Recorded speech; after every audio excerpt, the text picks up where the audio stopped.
Bismillahirrahmanirrahim. Assalamualaikum warahmatullahi wabarakatuh. Halo teman-teman, kembali lagi bersama aku di video part 5.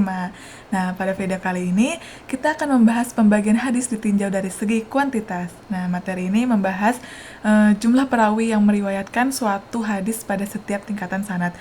Dari banyak atau sedikitnya jumlah perawi tersebut, para ulama kemudian membagi hadis menjadi dua kelompok besar, yaitu hadis mutawatir dan hadis ahad. Nah, pembagian hadis berdasarkan segi kuantitas adalah pengelompokan hadis berdasarkan jumlah perawi yang meriwayatkannya pada setiap tingkatan sanad. Nah, dengan mengetahui jumlah perawi, para ulama dapat menilai seberapa kuat sebuah hadis dari sisi periwayatannya. Secara umum, hadis dibagi menjadi dua kelompok, yaitu hadis mutawatir dan hadis ahad. Nah, kedua jenis hadis ini memiliki karakteristik yang berbeda, baik dari jumlah perawi maupun tingkat keyakinan terhadap kebenaran berita yang disampaikan. Yang pertama itu hadis mutawatir. Hadis mutawatir adalah hadis yang diriwayatkan oleh banyak perawi pada setiap tingkatan sanad sehingga menurut kebiasaan mustahil mereka bersepakat untuk berdusta. Karena diriwayatkan oleh banyak orang yang terpercaya pada setiap generasi, hadis mutawatir ini memberikan keyakinan yang sangat kuat terhadap kebenarannya. Nah, para ulama menjelaskan bahwa hadis mutawatir memiliki beberapa syarat diantaranya. Yang pertama yaitu diriwayatkan oleh banyak perawi. Yang kedua, jumlah perawi tersebut terdapat pada setiap tingkatan sanad. Dan yang ketiga, mustahil mereka bersepakat membuat kebohongan. Dan yang keempat itu, berita yang disampaikan berasal dari sesuatu yang benar-benar mereka dengar atau saksikan secara langsung. Nah, dengan terpenuhinya syarat-syarat tersebut, hadis mutawatir memiliki kedudukan yang sangat kuat dalam Islam. Contohnya, salah satu contoh hadis mutawatir adalah sabda Rasulullah SAW yang berbunyi, "Barang siapa berdusta atas namaku dengan sengaja, maka hendaklah ia menempati tempat duduknya di neraka." Nah, hadis ini diriwayatkan oleh banyak sahabat dan diteruskan oleh banyak perawi pada setiap generasi sehingga digolongkan sebagai hadis mutawatir. Nah, keberadaan hadis mutawatir ini menunjukkan bahwa Allah Subhanahu wa taala menjaga sunnah Rasulullah SAW melalui banyak jalur periwayatan sehingga umat Islam memperoleh keyakinan yang kuat terhadap kebenarannya. Nah, para ulama kemudian membagi hadis mutawatir menjadi beberapa macam berdasarkan bentuk periwayatannya. Nah, pembagian ini membantu kita memahami bagaimana kemutawatiran suatu hadis dapat diketahui. Nah, menurut para ulama, hadis mutawatir dibagi menjadi 3 macam, yaitu yang pertama hadis mutawatir lafzi. Nah, hadis mutawatir lafzi ini adalah hadis yang lafaz atau redaksinya sama, meskipun diriwayatkan melalui banyak jalur. Artinya para perawi menyampaikan hadis dengan redaksi yang hampir sama sehingga lafaz hadis tetap terjaga. Contoh yang paling terkenal adalah hadis tentang larangan berdusta atas nama Rasulullah SAW. Nah, hadis yang kedua yaitu hadis mutawatir maknawi, yang artinya hadis yang redaksinya berbeda-beda tapi memiliki makna yang sama. Nah, setiap perawi mungkin menggunakan susunan kalimat yang berbeda, namun seluruh riwayat menunjukkan satu makna yang sama. Contohnya adalah hadis-hadis tentang mengangkat kedua tangan ketika berdoa, yang diriwayatkan dalam berbagai redaksi tapi menunjukkan makna yang serupa. Nah, hadis yang ketiga yaitu hadis mutawatir amali. Nah, hadis mutawatir amali adalah hadis yang kemutawatirannya tampak melalui praktik yang dilakukan secara terus-menerus oleh umat Islam sejak masa Rasulullah SAW hingga saat ini. Nah, contohnya adalah tata cara sholat 5 waktu, azan, jumlah rakaat sholat fardu, dan pelaksanaan ibadah haji. Nah, praktik-praktik tersebut dilakukan secara berkesinambungan oleh kaum muslimin sehingga menjadi bentuk mutawatir dalam amalan. Nah, setelah membahas hadis mutawatir, pembahasan berikutnya adalah hadis ahad. Hadis ahad adalah hadis yang jumlah perawinya tidak mencapai syarat hadis mutawatir. Dengan kata lain, hadis ini diriwayatkan oleh satu orang atau beberapa orang pada salah satu atau beberapa tingkat sanad, tetapi jumlahnya belum mencapai tingkat yang menyebabkan mustahil terjadi kesepakatan untuk berdusta. Walaupun jumlah perawinya lebih sedikit dibandingkan hadis mutawatir, bukan berarti hadis ahad selalu lemah. Banyak hadis ahad yang berstatus sahih dan dijadikan sebagai dasar hukum Islam setelah melalui penelitian terhadap sanad dan matannya. Nah, perbedaan utama antara hadis mutawatir dan hadis ahad terletak pada jumlah perawi, bukan langsung pada kualitas hadisnya.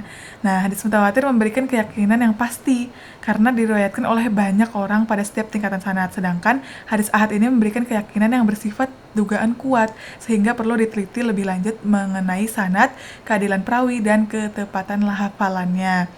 Karena itu, para ulama hadis mengembangkan berbagai kaidah untuk menilai apakah hadis ahad ini dapat diterima atau tidak. Nah, contoh hadis ahad adalah banyak hadis yang diriwayatkan oleh seorang sahabat kemudian diteruskan oleh beberapa tabi'in dan perawi setelahnya, namun jumlahnya tidak mencapai derajat mutawatir.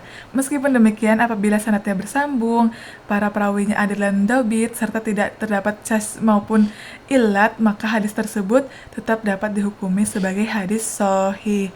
Nah, hadis ahad juga tidak terdiri atas satu macam aja, tapi para ulama membaginya lagi berdasarkan jumlah perawi pada setiap tingkat sanad. Menurut para ulama, hadis ahad dibagi menjadi 3 macam, yaitu hadis masyhur, hadis aziz, dan hadis gharib.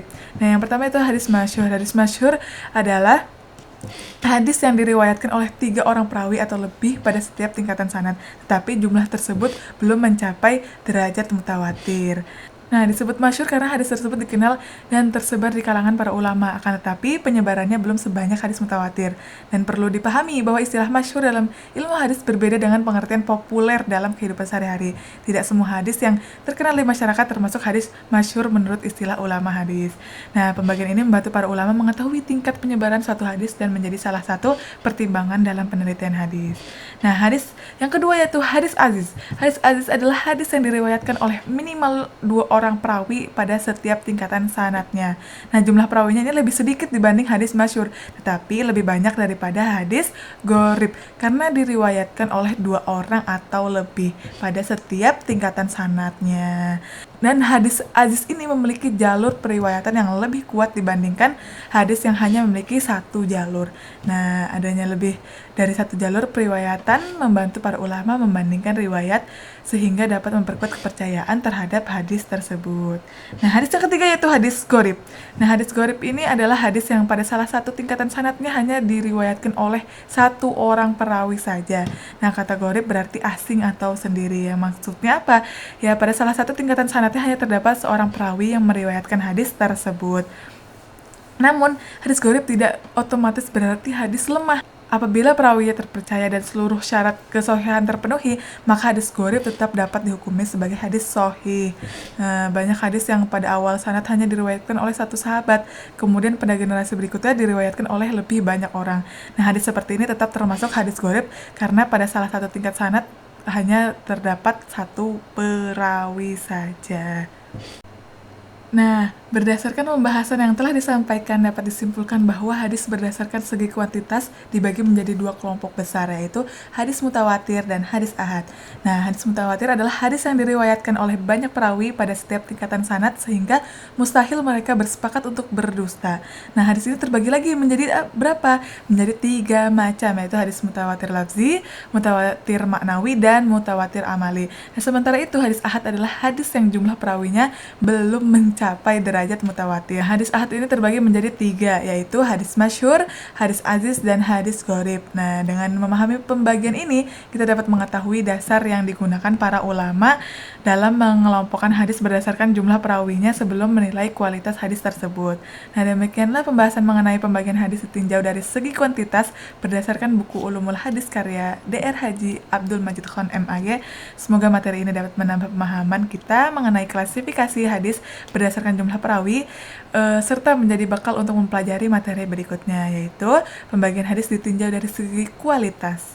Saya mengucapkan terima kasih atas perhatian Bapak dan Ibu dosen dan teman-teman sekalian. Mohon maaf apabila terdapat kekurangan dalam penyampaian materi ini.